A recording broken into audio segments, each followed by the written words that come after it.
After losing his job at the town's largest food processing company, one man ventured into entrepreneurship, founding Lay's Chips, one of history's most influential food companies. Herman Lay's story began in 1909 in Charlotte, North Carolina. Raised in a middle-class family with no clear career path, Herman excelled in sales. He ran a successful soda stand as a young boy and hired employees as the business grew. This early entrepreneurial spirit set the stage for his future.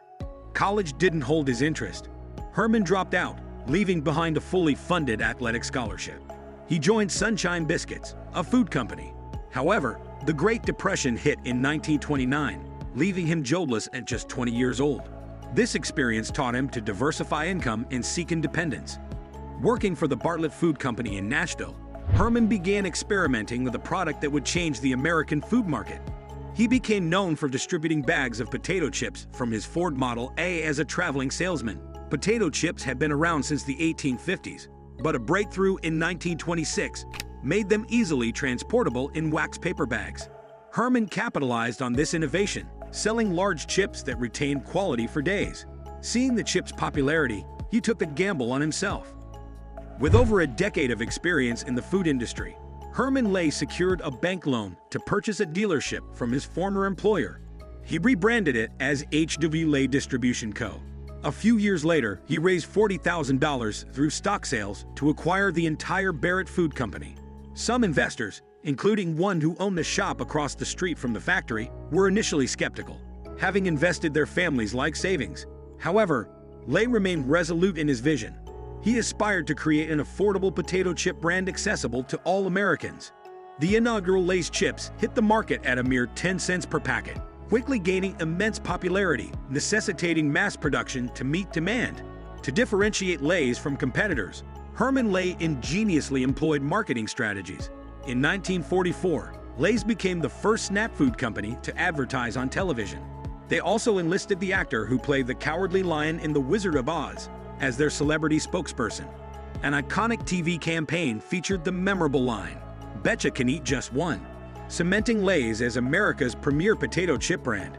This commitment to innovation extended to their product line, introducing crinkle-cut ruffled chips, renowned for their resilience inside the package. By 1950, Lay's had seized the lead in the potato chip market. However, the pivotal moment arrived when Lay's secured the rights to employ a patented cooking technique developed by Joe Spud Murphy, owner of the Irish potato chip manufacturer Tato. Murphy's groundbreaking method allowed seasoning to be added during the cooking process while preserving flavor on a mass production scale. The first two flavors, cheese and onion, and salt and vinegar, later became some of Lay's most sought-after products. This breakthrough in flavored potato chips propelled Lay's ahead of its competitors, positioning the company for unparalleled success. By the early 1960s, Herman Lay remained at the helm of H.W. Lay & Company, generating an astounding $45 million in annual sales, equivalent to $500 million in today's terms. Yet one formidable competitor loomed large, the Frito Company, a corn chip manufacturer outselling Lay's by 30%. Frito's origin story mirrored Lay's, with founder C.E. Doolin acquiring the corn chip recipe from a small cafe in San Antonio and initially baking chips in his mother's kitchen, just as Herman Lay had done. Rather than engage in a costly battle, Herman Lay orchestrated a merger, uniting the two companies to form Frito-Lay. This groundbreaking merger created the first nationally recognized American brand. Impressively, Herman Lay retained his position as CEO of the newly formed company after the merger in 1961. Frito-Lay swiftly introduced a range of new chips, including iconic brands like Doritos, Funyuns, Munchos, and Pringles, setting the stage for another pivotal business move that would solidify its status as one of the largest food companies in history. In 1965, Herman Lay met with businessman Don Kendall to discuss a potential merger, this time with a beverage giant. Lay believed that combining forces would give them a strong hold on the American market and facilitate international expansion. Don Kendall, then CEO of Pepsi Cola, agreed after Lay sketched out the proposal on a napkin. Pepsi, established in 1868, was known for drinks like Mountain Dew, Diet Pepsi, and 7-Up, and it was determined to gain an edge over its chief competitor, Coca-Cola. Frito-Lay remained a subsidiary under Pepsi's umbrella, benefiting from greater resources for global growth. Today, Frito-Lay employs 55,000 people and produces enough potatoes to reach the moon and back. This success significantly boosted PepsiCo's annual revenue to $85.5 billion in 2021.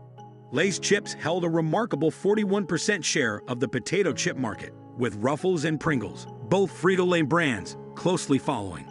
In convenience stores, Frito-Lay products occupy up to 80% of shelf space. Their success is partly attributed to constant innovation, introducing country and region-specific flavors that cater to local preferences.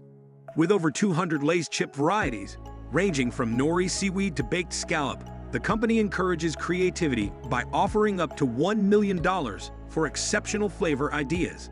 Their head flavor researcher is an experienced restaurant chef.